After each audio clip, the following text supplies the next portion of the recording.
Hi, my name is Zefanya Arletta and I'm here to present you my history presentation. My history presentation itself is derived to two parts. The first one is the Roem Roundtable Conference and the sovereignty recognition. I will tell you what Roem Roundtable Conference itself. Roem Roundtable Conference was an agreement between Indonesian Republicans and the Netherlands on 7 May 1949.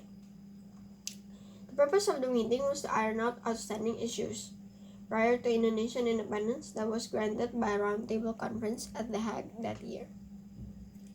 The name of the Roem Roundtable Conference was derived between two principal negotiators, which are Muhammad Roem and also Jan Herman van Royen.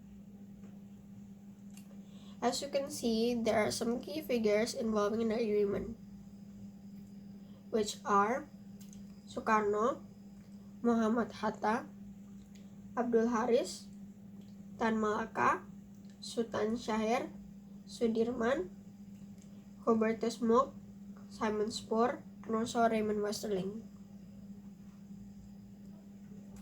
Here I will show you a picture of the Royen Roundtable Conference ongoing on 7 May 1949.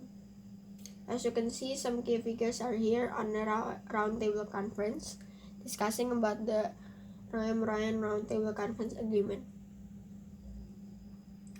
What actually happened that caused Royen agreement to be happen?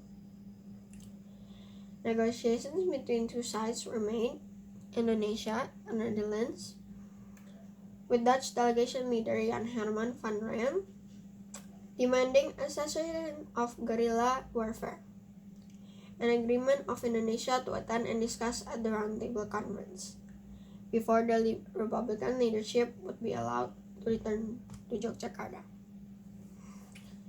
The head of Indonesian Republican delegation in the process, Muhammad Roem, rejected these demands and said the Republican leadership must be sent home first, safely, before Indonesia agreed on attending the Roem Roundtable Conference.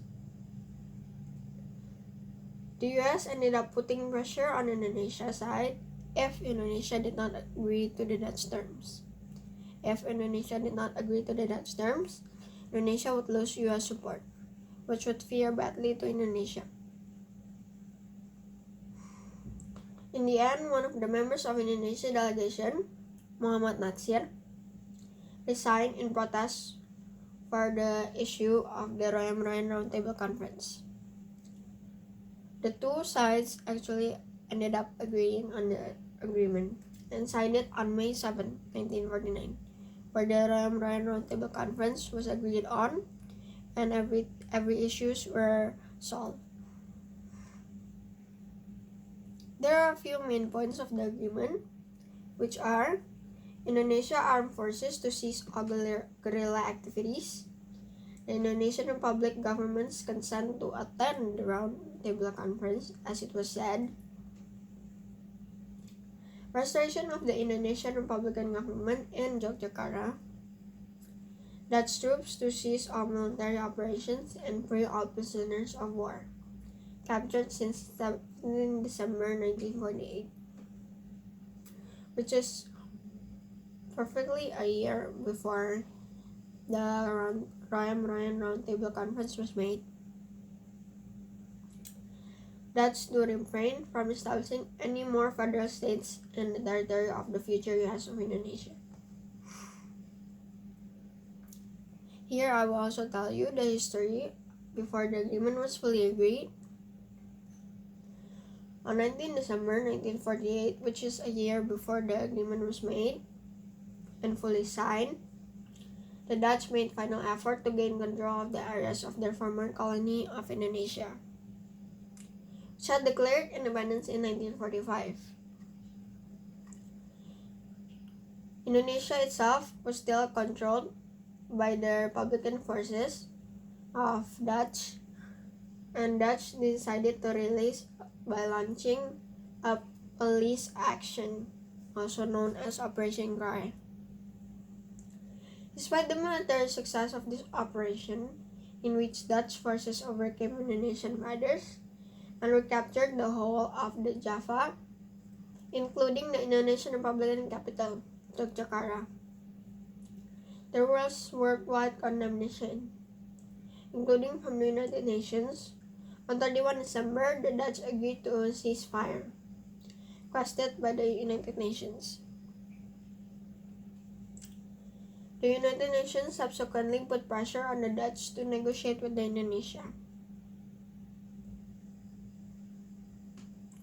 including issuing a threat to withhold post-war financial aid. The Dutch then later agreed in January 1949 the United Nations Security Council for the release of the Indonesian leaders captured during the police action, or also known as Operation Cry, and for the Dutch to transfer sovereignty to Indonesia by 1 July 1950. In the face of this pressure, the Dutch conceded defeat and insisted on preliminary discussions with the Indonesian Republican government.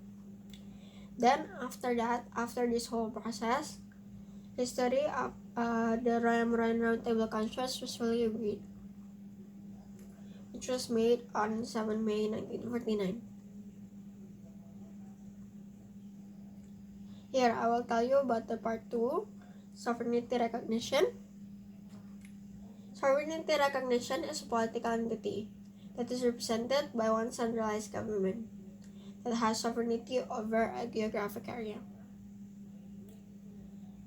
As you know itself, the sovereign states have to have, or must to have, having permanent population, defined territory, one government,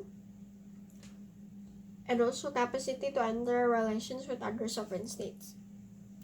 As you must know here, on a side note, sovereign states means neither dependent or subjected to any other state. According to the declarative territorial statehood, sovereign state can exist without being recognized by other sovereign states. Unrecognized states will often find difficulties in ways to exercise full treaty, making powers, and engage in diplomatic relations with other sovereign states. So here, I will explain to you, if a state is being unrecognized as a sovereign state, it will often find difficulties, of course, to find ways in engaging powers and diplomatic. Why? Because, of course, as you know, a sovereign state have to be recognized at least by one other state. But if the state is unrecognized, it will find difficulties to relate with other sovereign states. Recognition, or to be recognized. Why a sovereign state has to be recognized? It simplifies a decision of a sovereign state to treat another entity also being a sovereign state. Recognition itself can be expressed in two ways, which are implied, usually retroactive in its effects. The two theory are: 1. Constitutive theory. Constitutive theory is a state as a person of international law, and only if it is recognized as a sovereign state by at least one other sovereign states. So, for example, Indonesia is claimed as a sovereign state. Indonesia itself has to be recognized by, for example, US. If US recognized Indonesia as a sovereign state, then Indonesia has at least one other sovereign state that recognizes Indonesia as a sovereign state. So then Indonesia can be named as a sovereign state.